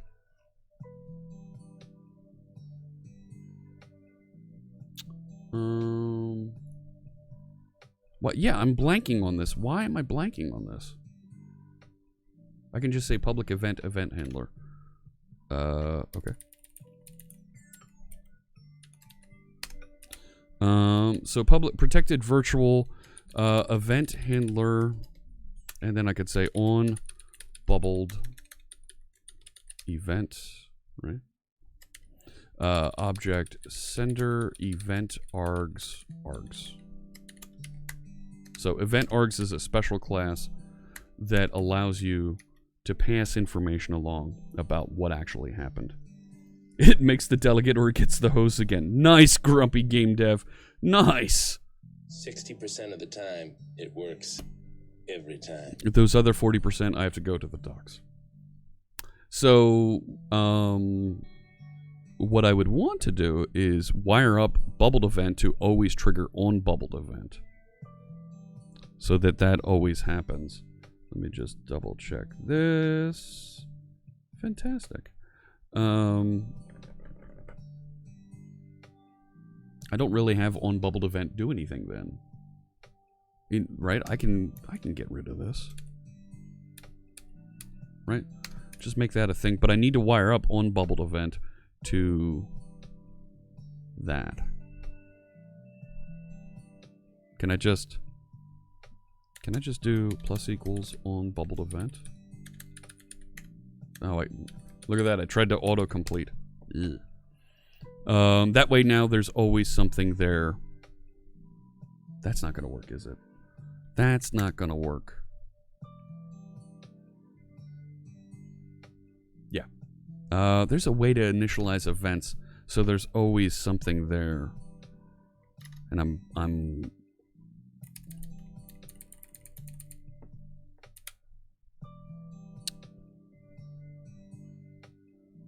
Why am I blanking on this?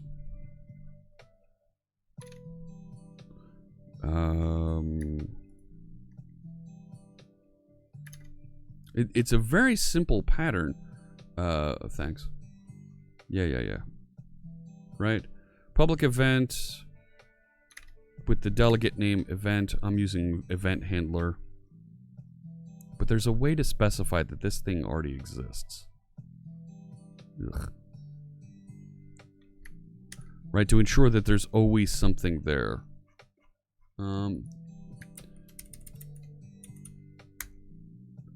Right. And events are something that I use so infrequently. Right, event handler of type event args. So you have that. This one. Right. You do plus equals new event handler. I'm not doing that. I don't want to. There's a way to declare this so you always have it. Yeah, right. No, I don't need the delegate. You don't need the delegate, right? Because you're going to say something like that, right? Protected virtual. Oh, it needs to be void, doesn't it? Yeah.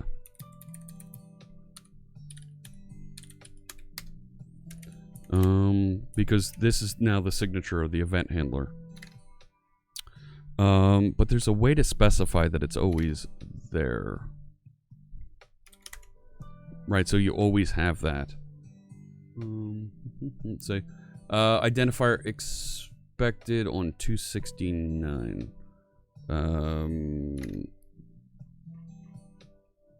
Right, I need to specify event handler. That's what I thought. I thought there was one there. Okay, missing a comma.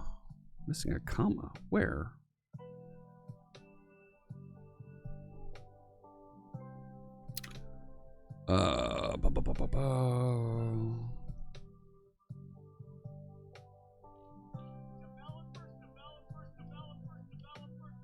Thank you for the follow, ASCII Dan. Welcome in. Yeah, gosh, I'm always... There's a way to specify the event handler so that there's always a thing on it. Right? And I think our friend Ardalis did, right? C# event. It's like an auto...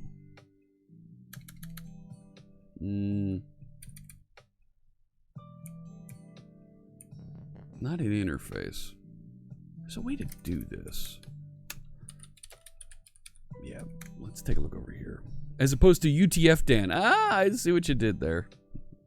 I don't want to look at Stack Overflow for that. Groomf13 just resubscribed for 2 months. Thanks so much, Groomf. Appreciate that. Is it Groomf? Groumf? How do you pronounce that? Appreciate you tuning in with Twitch Prime. Very cool. Appreciate that. Defining and raising, blah, blah, blah. Yeah, event arguments, event handler. So you can just call invoke, not evoke. Oh, Jeff. Returning values from event subscribers. No. Adding another event declaration. No. There's a way to define these so that it automatically has a listener, has something listening on it. Can you rewrite the article? Not coding best. Clean event handler invocation. When in doubt, try Dr. John Skeet. C#6, so we can do something like that. Thank you for the follow. AEM 1984. Both evoke and invoke sound quite arcane. Jeff the Wizard. Yes, that's right. I practice magic. See? There we go. Just say equals delegate. I don't want to just do equals delegate. I want it to wire up so that it does.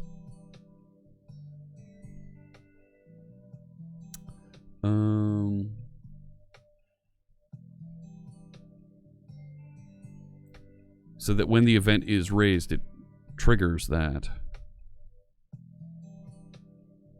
I want to make sure that I have something out there that I'm listening for.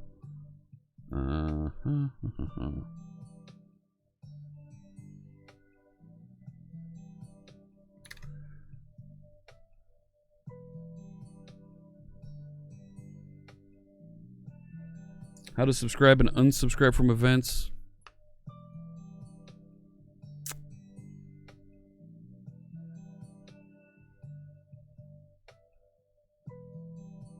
Maybe I use the onBubbled event to trigger it and pass along the information about it.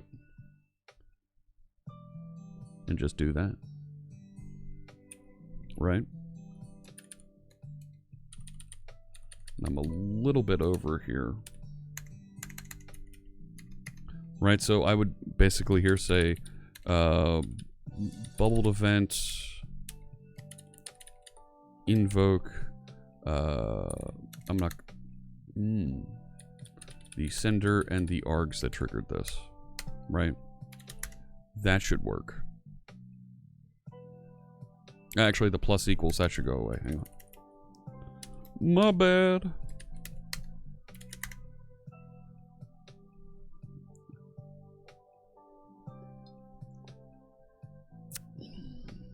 That compiled properly. I'm feeling good about this. Look at that. Look at all that junk here. Ugh. There we go. That did compile properly. All right. So the idea now is we would have the command fire this event and say, oh, yes, on command happened, and here's what went on. AEM asks, that's not a bad question. I don't mind answering this. No question's a bad question. I turned off the autoplay here. There we go. Why use VI when there's Visual Studio? So AEM, this is minimal March. We're showing that you can do .NET development on the command line with plain text editors, minimal tool set, and still be productive. Visual Studio is tremendous. Love using Visual Studio. Love using Visual Studio Code. Love using Visual Studio for Mac. And you can definitely use those tools. We're just showing a little bit here this month that you can get away, you can still be productive. If you like these tools, if you like these editors, you want to be on the command line, go for it. Enjoy. And you don't need to be there. Boom Boom says, this is a Chromebook, it won't run Visual Studio. Nah, I'm not on the Chromebook today. We're inside of a VM. It's minimal March. There you go. So, we like to do theme months like that every now and again. In May is for Macs. In May, we're going to be doing all of our development on a Macintosh. And that'll be the theme we do that month. Mr. Greater Than says, back in my day, we didn't have any fancy IDEs. Everything was scrawled on a stone tablet, and we liked it. Now get off my lawn. Right? That's totally a thing when you go back in the day like that.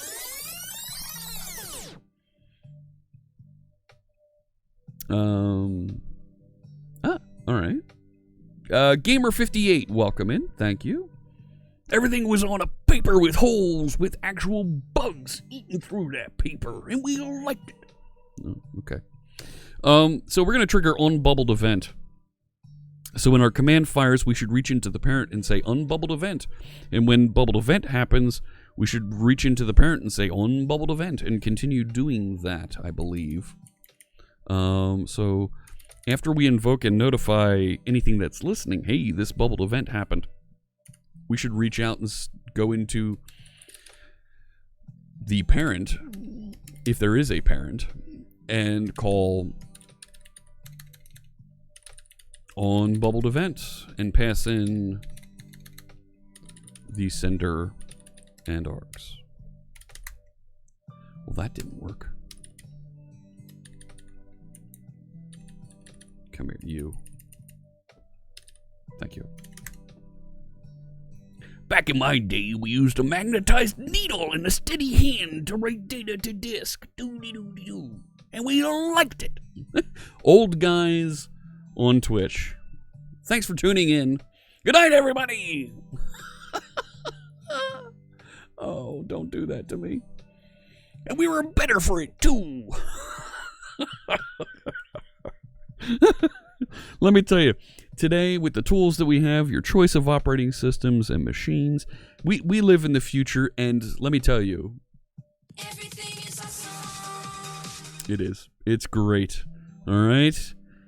So, try new things. Get out there. Spend some time in text editor. You're going to appreciate more the IDEs that you have, the tools that you have, when you take them away and you try getting a little bit simpler. All right? The more you know. Thanks so much. These kids today's with their hair in their clothes. Well, yeah. AEM asks, how's the coronavirus situation in America? I've tried to, and while I do take a couple minutes at the top of the stream, I try to stay away from spending too much time talking about the pandemic. The pandemic is going on. I've thought about putting a counter, days on lockdown counter here on somewhere on the interface so that folks can, when you're watching the recording, kind of see this as a vlog. And I've noticed that when I look back at the past 2 years of videos we have over on the YouTube channel. I'm going to let my beard grow as much as I can here so that while we're in lockdown, we'd let the beard grow further and further. See how that goes over with Mrs. C# Fritz. But anyways, it's not too bad. My county here in Pennsylvania was one of the first to go on lockdown. Folks are catching the virus. It's not happening very quickly. Not like the folks in Italy. So we're being careful. We're handling it, and we're moving on here. We're gonna do all right.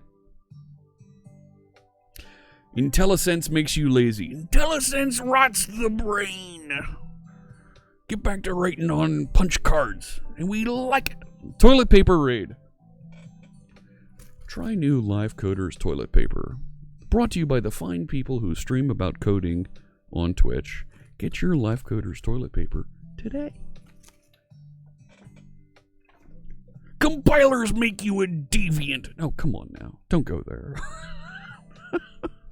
I need to create all kinds of old guy developer statements like that.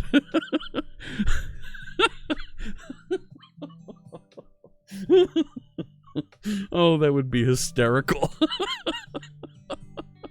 Do it. Some t-shirts, old guy developer, and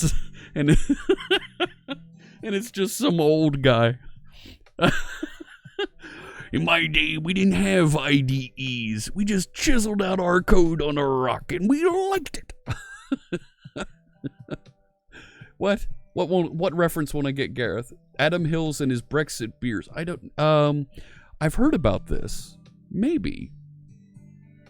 Demotivational posters. Oh, there's an idea. All right, I'm gonna work on that. Let me check in this code. I am way over on my time today. That's the wrong screen. All right, let me check in what we have here, because it does compile. It does work. See, it does compile. We had a great time. Started working on event bubbling from the. Started working on event bubbling, and yeah, we weren't terribly productive today, but you know what? We had some fun, and it's good that we have a little bit of fun, that we talk and we have some time here together to smile during these tough times. So we've wrapped things up, we've checked things in. We started working on event bubbling here a little bit so that we can pass notification when a button is clicked and a command happens into the parent components that might be listening for that, so they can act on that and do something appropriately. And this is going to be important when our button is going to trigger our form view to change from read-only mode maybe into edit mode or add mode. Thank you for the follow, Zap83. Appreciate you joining us, and you're catching me right at the end here. Today, and we also got our JavaScript for when the button is clicked when you have an on-client click situation. We got that JavaScript cleaned up so that it runs only once. Thank you so much, everybody, for tuning in. It's always a lot of fun to be here streaming with you, writing some code together, telling jokes, having a good time. And yes, even the horses love JavaScript. Let me see if we can raid here today. Can we get the raid call out there? Can we put that out so that folks can follow along from us? And then we're going to raid somebody. We're going to head over. We're going to join somebody else here on the big Twitch network. Send everybody over there and have a good time. My goodness. Yes, it's ending. I'm sorry. I was thinking exactly that. We rarely get to raid him because while he's another live coder, he's usually done before we get streaming here. I've raided Matthew D. Groves a little bit ago, but I have never raided Pixelogic Dev. Let's head over to Pixelogic Dev. I issued the raid call. That's not the raid command. That's not how that works, Jeff. There it is, right there. Pixelogic Dev is typically working on mobile applications. He's working on a mobile app right now, and it's groovy, he says. Thank you so much, everybody, for tuning in. I appreciate you joining us. I appreciate you hanging out, cashing in channel points, making me put on my Germany hat, and we'll be back tomorrow. Same time. We'll be starting at 8 a.m. tomorrow and getting going, writing some code together because MVP Summit is going on live over the internet, broadcast from folks out in Redmond, Washington. Thank you so much, friends. Like I said, I'll be back tomorrow. We'll be writing some more code. Make sure you click that save the date for Live Coders Conf, April 9th, and next Friday. Put it in your calendar. I need to put some information on the panels below. Friday, the 26th, we're going to do our ASP.NET Core workshop. Get ready to say hi to our friend Pixelogic Dev, and I'll see you tomorrow. Take care.